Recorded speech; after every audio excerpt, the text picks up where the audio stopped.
Hello, parents and players. We've got myself, Tim Dean here, and our CAP director, Matt Klosterman. And we wanted to do one of these videos kind of at the start of summer because I know a lot of you are going to be attending some ID camps in the coming months. It's a great opportunity for our players to get in front of college coaches, see campus, meet some the players in the college team. But it's maybe not as straightforward as it seems, and there are some things that if you do it well, and you can really maximize the value for these type of camps. So Coach Matt put together this great presentation, and we'll kind of go through it. So, all right. So, Matt, first things first. These are long days a lot of times, right?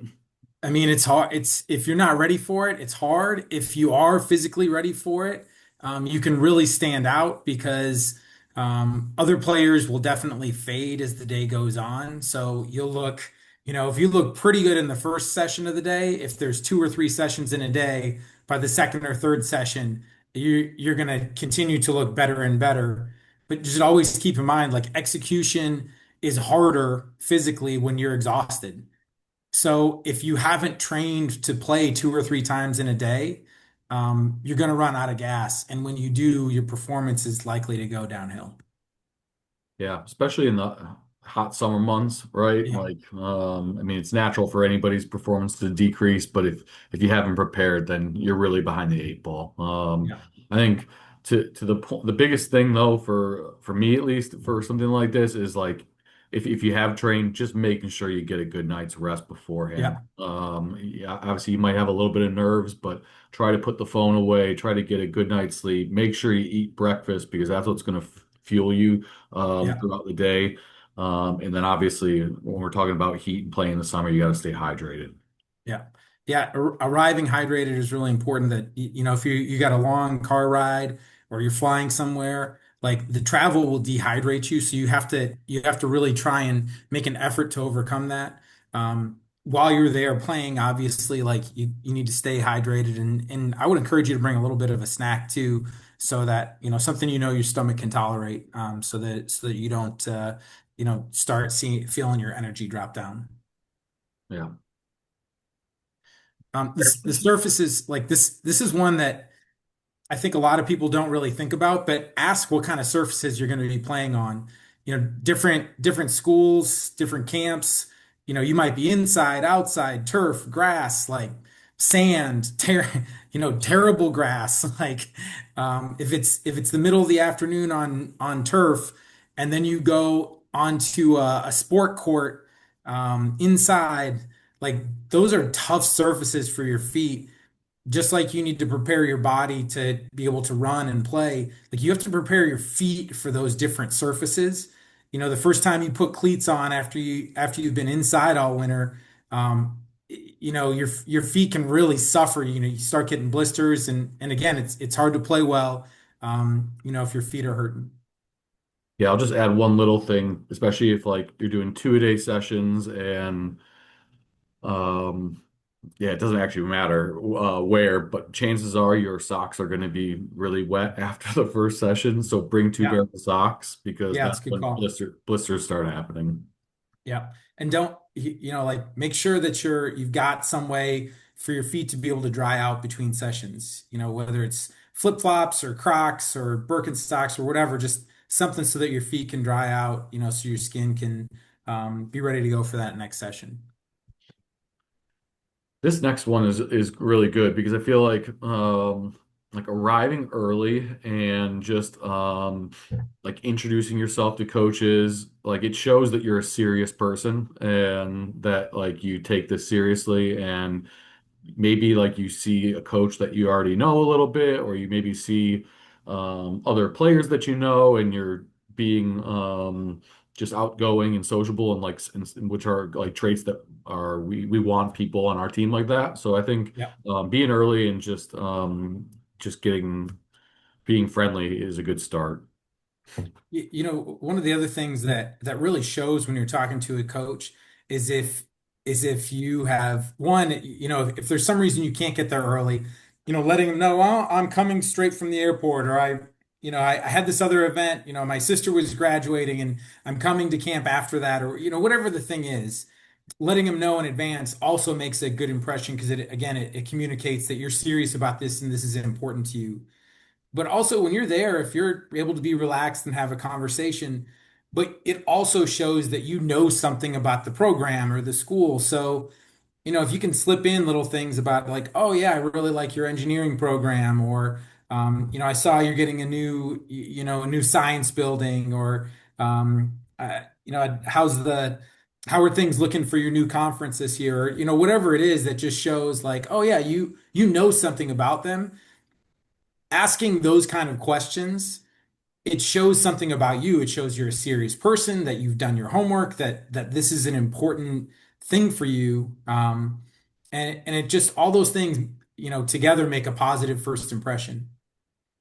Yeah, and I think adding on to that, so like let's say you are going to an ID camp that is with like multiple schools, so like an exact camp or college skills camp, and there are, I don't know, 20 colleges and coaches attending. If you can see who is attending beforehand, introduce yourself via email before the camp, and then go introduce yourself at the camp and just follow up like, hey, I sent you an email. Just wanted to introduce myself in person. That gives you like another step up and edge on the other campers who have not done that, which would I be agree. 95% of them. Yeah, and those camps, like, they can be good if you're targeting one or two schools. Do not spam all of the coaches. Like, let me repeat, do not spam all of the coaches. That is a way to get yourself crossed off everyone's list. Right. But if there's one or two schools that you're really going to the camp to see them or so they can see you, let them know that ahead of time. I think that's an excellent way to kind of establish that connection. And if that's the case, if you reach out to that camp ahead of time and say, hey, I'd really like to be paired with, the Princeton coach, or, or the Elmhurst coach, or whoever it is, sometimes you'll get a chance to be with that coach a little bit more often that way. Love it. All right, Matt, give us the elevator pitch on elevator pitches. So if you've never heard of an elevator pitch, imagine that you're trying to sell yourself in the space of an elevator ride. All of a sudden you're getting on an elevator and you find yourself next to Coach Tim Dean, and you've got to convince Tim why you're a good fit for their program. And he's on the elevator with you, so he can't walk away. This is your chance to tell him about yourself. This is something that is going to be helpful for you in lots of other situations beyond, trying to find your college, in business or in life. You're going to need to be able to do this. Talk about, what you want to communicate about yourself. Is it where you're from, the program you play for, the club you play for, but also why you are checking out that school. Like, the thing that made you decide to go to that camp, right? Is it the program? Is it the location? Is it that people who went there? Is it the major? It shows again like your level of interest, um, and often it will start a conversation if you're giving something personal about yourself in addition to sort of your basic background. So I would encourage you, as you're driving to the school, like, practice that elevator pitch, because the more often you say it, the cleaner and better it will be. And you may not actually have a chance to give the whole elevator pitch, but having practiced it will help some of those things come out just in conversation. Yep. And if you are attending one of the exact camps or the other like big camps where there's lots of coaches, this is something you will be doing. Like they carve out 10, 15 minutes like two or three times a day usually for exactly these situations. And it's going to make you more comfortable if you practice ahead of time. So Yeah. So just um, if somebody says, "Hey, Tim, tell me about yourself," like, that's your elevator pitch. So that should be like getting the exact thing you were hoping for because you practiced for it and you're ready to go for it. This is probably the most important one, right? Yeah. In order to really try to impress, I think there's a lot of really key things here. But Matt, why don't you lead?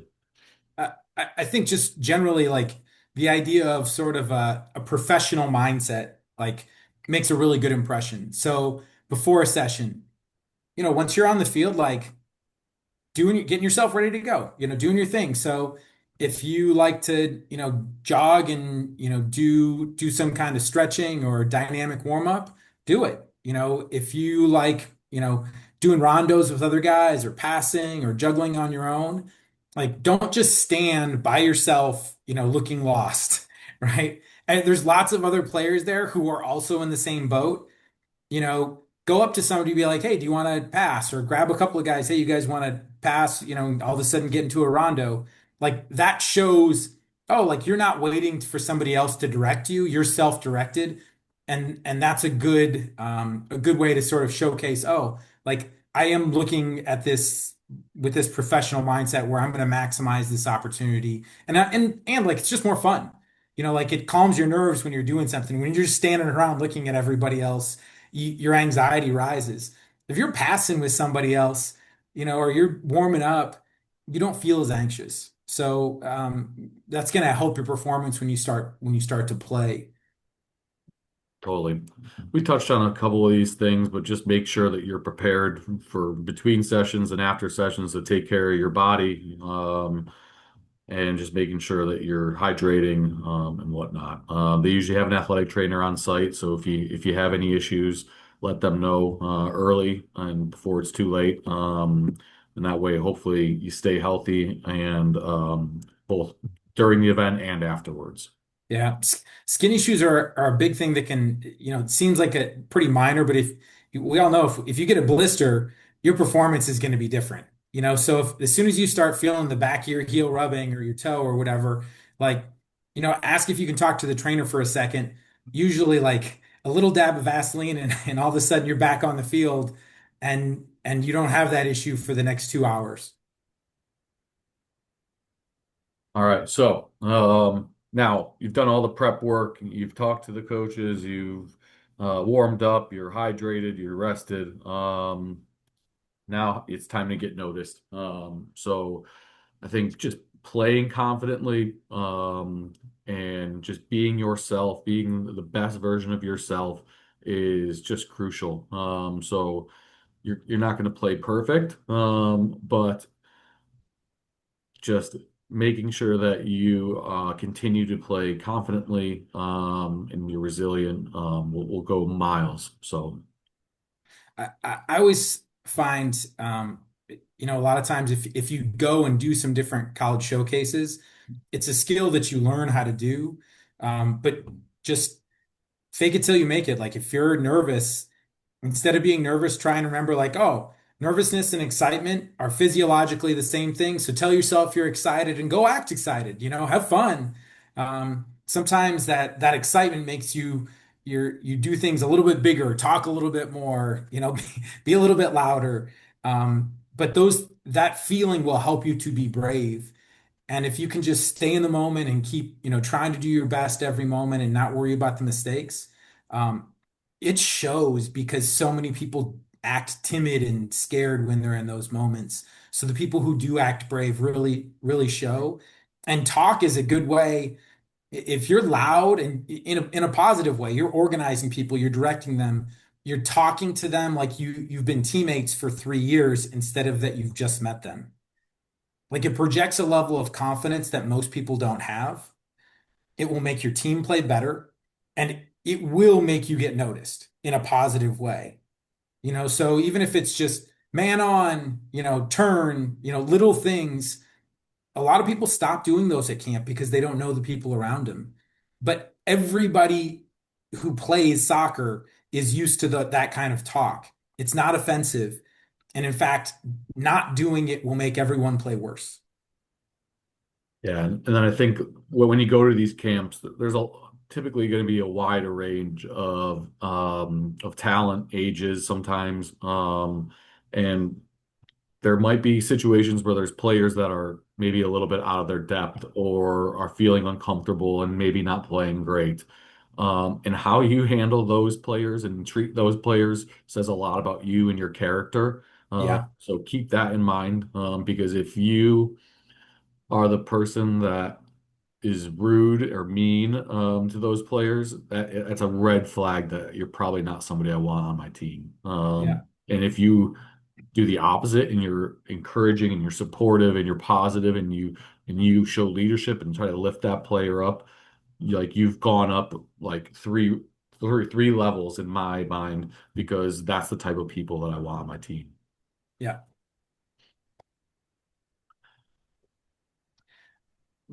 This is a big one for me.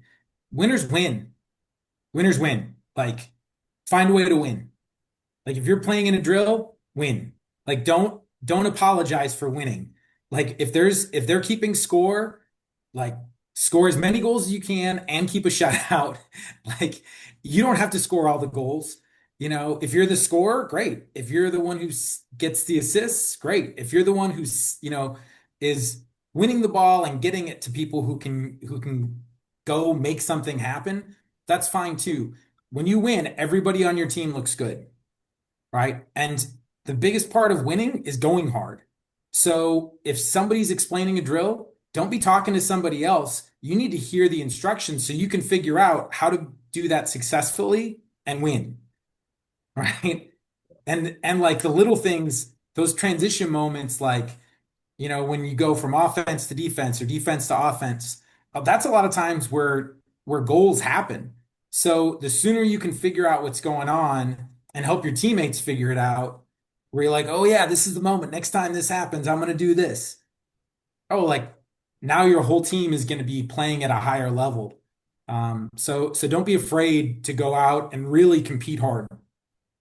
That's the key word, right? Is being competitive. I want competitors on our team and people that take it seriously and like have fun, but yeah, hit it on the head. All right, this is just a little bit more specific. Um, when you're being brave, pretend you're on the team, because if you feel like you're already on the team, you're not so nervous. But somebody who's on the team trying to show why they should start, that's going to help you to be great at the stuff you do, right? Not trying to do a bunch of stuff you don't do. So a winger needs to take people on sometimes. Don't be afraid of a mistake, of when you take somebody on and it doesn't work, right? Because if you're afraid, then you start to be timid. Timid players don't shoot, they don't dribble, they don't attack one on one. They always go short, they always go sideways and backwards, right? Camp scrimmages are so boring because no one scores most of the time. It's just two teams trying not to lose the ball, right? But when you do that, nobody looks good, right? So if you just accept the challenge and go, okay, I'm gonna shoot, I'm going to go forward. If the long ball's on, I'm going to hit a long ball. Like, I'm going to tackle, I'm going to beat someone, I'm going to dribble in the right moments, right? And if you just think about it this way, imagine that you take 9 shots and miss, but then you hit an amazing 10th shot and that's the game winner. If you stop shooting after your first shot, nobody notices you, right? Instead, when you hit the game winner, now the coach goes, what a shot. They notice that. And they go, and this guy's been consistently dangerous all game. I mean, they've had so many shots. Like, they're just a machine. And you've got to be looking for that moment instead of focusing on the mistake or worrying about, oh, what happens if I miss? Like, you just got to go do your thing, right? And to your point, do your thing like as your player, like as yourself, right? Like if you've got to know your strengths and what you're good at, and don't do things that are out of the norm of what you would normally do in a game, right? So be authentic to yourself and as a player, and yeah, get noticed in a good way. Yeah. Um, a lot of times, I hear when I talk to parents, sometimes they think be coachable means something different than I do as a coach, right? I think sometimes parents think be coachable means like, oh, you're polite. And that's not what it means to me. When I see be coachable, that means if I have a conversation with a player and say, next time you need to check your shoulder before you receive the ball, then the next play, I'm looking to see, are you checking your shoulder before you receive the ball? Right? That's coachable. So whatever feedback a coach is giving you, you've got to try and implement it right away. It doesn't mean you're going to be perfect with it or you're not going to forget, but like you've got to be trying to implement it because that's how you get better. And that shows that you're somebody who's going to continue to progress and develop, right? You're showing the coach, oh yeah, like if you give me something, I'm going to use it and get better, right? And so you want to keep asking questions, asking for recommendations, asking for ways to meet the challenges the coaches are suggesting, all right? Because the players who do that get better and better and better, and coaches know that. I love it. All right. So, some of the camps that you're going to go to, they're going to have like another like tour aspect to it or admissions meetings or academic meetings. So make sure ahead of time that you prepare and you've got questions planned out. I'm not going to read off all these. No. You can read them on the screen. All right. Yeah. These are some really good ones that are going to help you get information that you need, be engaged and just take as much from the day as you can, because a lot of times you might be driving a little bit or flying a ways to go to these camps. So you make sure that you get your questions answered and you come away with as much information on the school, the program, as you can. When you get the slides for this questions to ask on a recruiting visit, that's a link. It'll link to those questions. Some of those questions you can see on the screen. I would encourage you to just copy that list and highlight the things that you want to make sure you get answered. So read through them, whatever things are important to you. Highlight some of those things. Some of them are things that you really, really should think about before you go on a visit. I know lots of people who've gone to a school and haven't thought about things on that list, and they're the ones who end up transferring or saying, "Oh, this was not a good choice because I didn't think about things that I should have that were important." So hopefully it'll help you think through some of those things that are going to help you to make a good decision as well as to have a good visit. Yeah, this one's huge. I think just think about like how you want that coach to think about you as a recruit in their mind after you leave camp. So what did you how did you treat teammates? Were you engaged? Did you have energy in the field? Were you competitive? Like what are some of the key traits that you brought out and showed and key qualities that make that coach want to continue recruiting you? And there's a variety of ways to do it. But I think we've obviously outlined a lot of them today, and I think yeah, keep these in mind as you kind of wrap up camp and get to those last kind of meetings at the very end. And I think as high schoolers, you can all think of lots of times in your high school that you see people acting ways they shouldn't act. We all know like what that looks like, right? And just think about like what what sort of impression do you have of those people as just they're your peers, right? Much less like if a coach sees something, how if you're picking your stuff up and putting away trash after a session, or you're talking to the custodians, with respect, but also like when your parents are nagging you, how do you interact with them? Because the coach is looking at you interacting with your mom and going, that's how he's going to treat me, right? So if you're rude to your mom, the coach is going, well, when I give you feedback and you don't like it, this is how you're going to react to me. Are they going to want you around? Right? It's something to think about for all of us. Love it. All right. I think that's all we got for you today. Hopefully this was helpful. go kill it at these ID camps. Yep. I think there's such a good opportunity, especially for our club Rush. Yep. I think like the mega showcases that like MLS Next or ECNL, like we're not part of that environment right now. So these are one more way for you to get seen and for you to showcase yourself as a serious recruit at colleges, and so take advantage of it and yeah, do your best. I'll just add on to that. I think like for a lot of college coaches, these are the way to decide if somebody's going to be somebody they want on their team, right? The smaller camps where they get to interact with kids, where they get to actually coach them. So your video is important to get your foot in the door, or getting seen at a showcase. But a lot of times these camps are the way that they're deciding, oh yeah, this is somebody who I want. Or you go on the list because of this. And especially at smaller schools where their camps are, less than 100 people, sometimes less than 50 people, it's even more important at those places where you really have a chance to stand out, and leave a positive impression. Yeah, I just did the quick math. I've got 10 recruits coming in into this upcoming class in the fall, and five of them attended our ID camps. Yeah. And for me, it was always the same, like at least that many. And there was kids who I had never heard of before who showed up at a camp, and after camp, they were on my list. Love it. Matt, thank you so much for your time. Parents, Thanks, players, Tim. thanks for watching. All the best. Reach out if you need any help.